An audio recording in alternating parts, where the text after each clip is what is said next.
ಇನ್ನು ಪ್ರಸ್ತುತ ರಾಜಕೀಯ ವಿದ್ಯಮಾನಗಳ ಬಗ್ಗೆ ಕೋಡಿ ಶ್ರೀಗಳು ಈ ಹಿಂದೆ ಭವಿಷ್ಯವನ್ನ ನುಡಿದಿದ್ರು. ಈ ವಿಚಾರಕ್ಕೆ ಸಂಬಂಧಪಟ್ಟಂತೆ ಮತ್ತೊಮ್ಮೆ ರಿಯಾಕ್ಷನ್ ಕೊಟ್ಟಿದ್ದಾರೆ. ಕೇಂದ್ರ ಹಾಗೂ ರಾಜ್ಯದಲ್ಲಿ ನಾಯಕರ ರಾಜೀನಾಮೆಯ ವಿಚಾರಕ್ಕೆ ಸಂಬಂಧಪಟ್ಟಂತೆ ಕೋಡಿ ಮಠದ ಶಿವಾನಂದ ಶಿವಯೋಗಿ ರಾಜೇಂದ್ರ ಶ್ರೀಗಳು ಹೇಳಿಕೆಯನ್ನ ಕೊಟ್ಟಿದ್ದಾರೆ. ಈ ಹಿಂದೆ ನುಡಿದಂತಹ ಭವಿಷ್ಯದ ಬಗ್ಗೆ ಅವರು ಹೇಳಿದ್ದು, ಅರಸನ ಅರಮನೆಗೆ ಕಾರ್ಮೋಡ ಕವಿದೀತು ಹೀಗಂತ ಈ ಹಿಂದೆ ನಾನು ಹೇಳಿದ್ದೆ. ರಾಷ್ಟ್ರ ಹಾಗೂ ರಾಜ್ಯ ರಾಜಕೀಯದಲ್ಲಿ ಕಾರ್ಮೋಡ ಇರೋದೆ.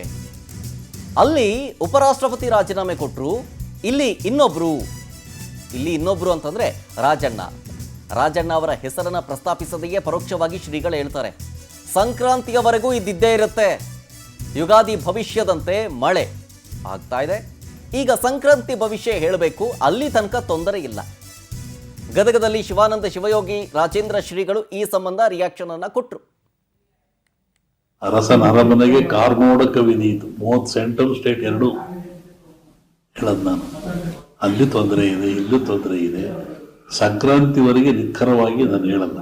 ನಾ ಮಾಡಿದ ಕರ್ಮ ಬಲವಂತವಾದರೆ ಯಾರೇನು ಮಾಡುವರು. ನಾವು ಊಟ ಮಾಡೋದು ನಾವು ಮಾಡಿದ್ದೆ, ಬೇರೆಯವರು ಊಟ ಮಾಡಲ್ಲ. ಸೆಂಟ್ರಲ್ ಸ್ಟೇಟ್ ಎರಡರಲ್ಲೂ ಇದು ನಡೀತಾ ಇದೆ. ಅಲ್ಲಿ ವೈಸ್ ರಾಜೀನಾಮೆ ಕೊಟ್ಟರು, ಇಲ್ಲಿ ಇವರೊಬ್ಬರು ಕೊಟ್ಟರು, ಇನ್ನೂ ಸಂಕ್ರಾಂತಿವರೆಗೆ ಇದ್ದೇ ಇರುತ್ತೆ. ಅರಸನ ಅರಮನೆಗೆ ಕಾರ್ಮೋಡ ಕವಿದೀತು. ಇದರಲ್ಲಿ ಯುಗಾದಿ ಭವಿಷ್ಯ ಏನಿದೆಯಲ್ಲ, ಮಳೆ ಬೆಳೆ ಹವಾಗುಣಗಳು ಆಮೇಲೆ ವ್ಯಾಪಾರಗಳು ಇದನ್ನು ಹೇಳ್ತೀವಿ.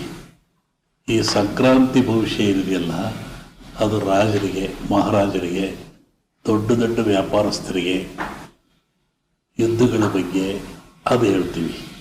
ಈಗ ಸಂಕ್ರಾಂತಿ ಮೇಲೆ ಈ ಭವಿಷ್ಯ ಹೇಳಬೇಕು. ಈಗಿನ ಭವಿಷ್ಯ ಅಲ್ಲಿವರೆಗೇನು ತೊಂದರೆ ಇಲ್ಲ, ಅದು ನೋಡಿ ಮುಂದೆ ಹೇಳ್ಬೋದು ಏನು ಅಂತ.